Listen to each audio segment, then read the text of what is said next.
What is the ego?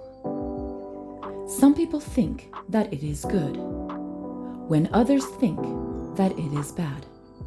But in reality, it is just like everything in life. It can be part good and part bad. It all depends on how you use it.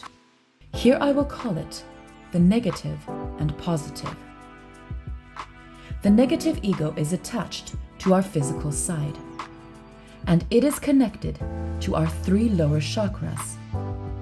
And the positive ego is attached to our spiritual side, and it is connected to our 3 higher chakras. And the last of the 7 most known chakras is the crown chakra, and it is a combination of them all together once they are activated and aligned. Now the 3 lower negative ego-based chakras are all related to physical emotions and actions.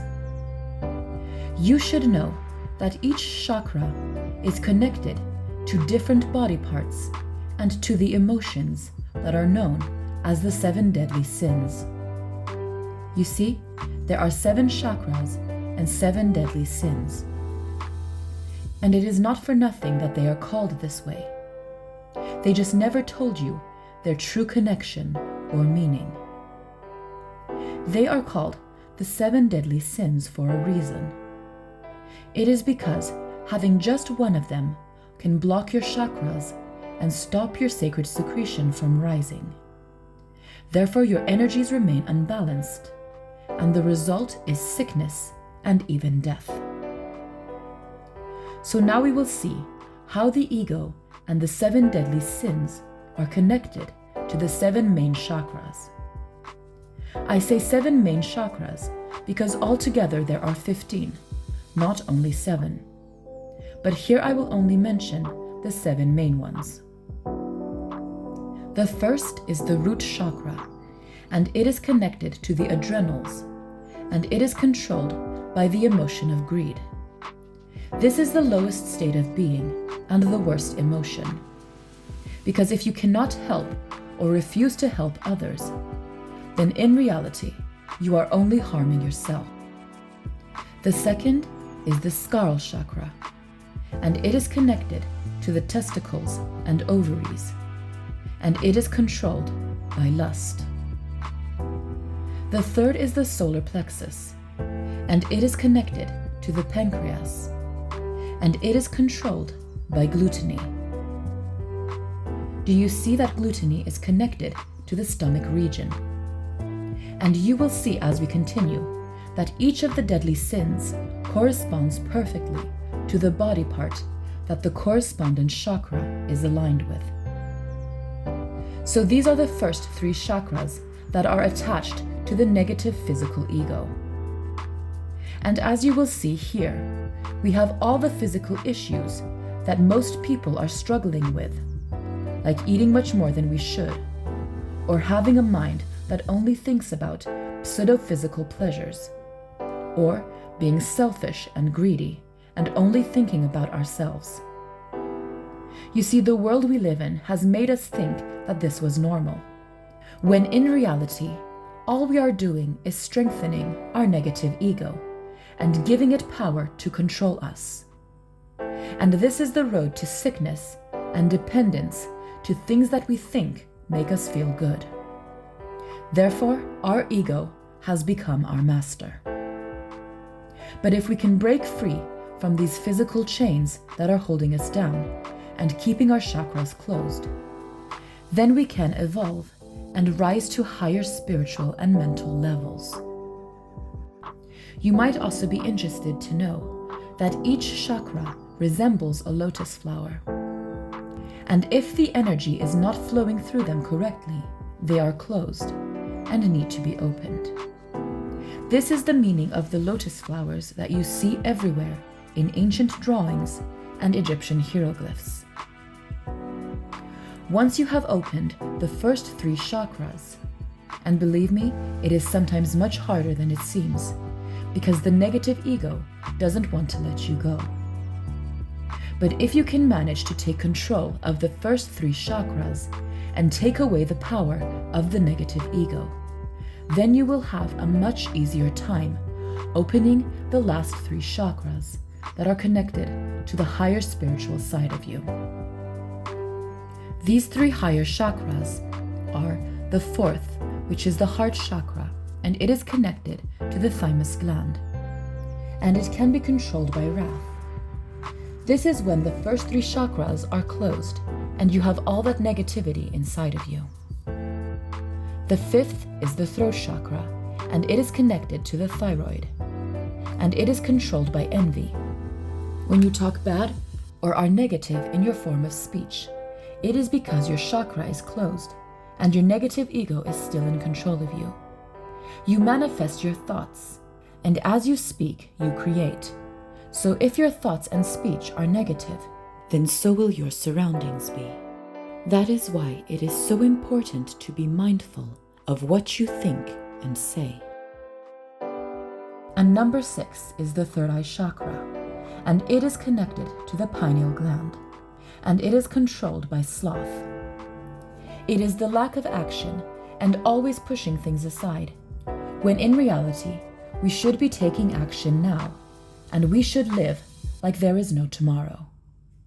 So the ways to release these 3 chakras is by having the first 3 opened.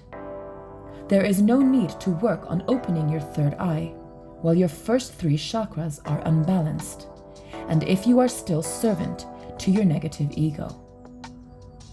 That is why it is so important to work on the first 3 physical chakras. And we can do this through repairing our actions. First, with greed, we need to be more giving and helpful to others. Then lust. We should not give in to lustful actions and thoughts, because it is only harming yourself. And the hardest is gluttony, because it is attached to your second brain. And all sicknesses start in the gut, whether they are physical or mental. That is why it is so important to take care of our gut's health, because it is the only way to reach our higher states of being. Cleaning the gut starts by being selective of what you eat, and by doing an effective deworming and detoxifying cleanse. I have put together the most effective detoxifying cleanse, but I will make another video about this. It will explain the proper way to detoxify and eliminate parasites, mold, heavy metals, and mucus, because this is the root cause of all diseases. So I know it seems complicated, but the solar plexus is the most important chakra to work on, because once this chakra is freed and is fully activated, then the sacred secretion will be able to rise, and with a bit of inner work, all the other chakras will be able to open. And once you have opened them, then the true Kundalini awakening can happen. And at last your lotus flower at the crown chakra will also be able to open. And at that moment, you will become the master of your ego. This is how to reach the positive spiritual ego that will work for you, not against you. So the last of the main 7 chakras is the crown chakra, and it is attached to the hypothalamus, and it is connected to the emotion of pride. So once you can finally master your ego, you can literally take control of everything that happens inside and around you. And that is what we came here to do. This is the way to reach the heavens, your upper brain. So if you can truly activate all of your chakras and open the lotus flowers, then the sacred secretion that is liberated once a month from your brain will be able to do a full cycle. It will be released in your brain and go down your spine to your coccyx. There it will go through an alchemical process.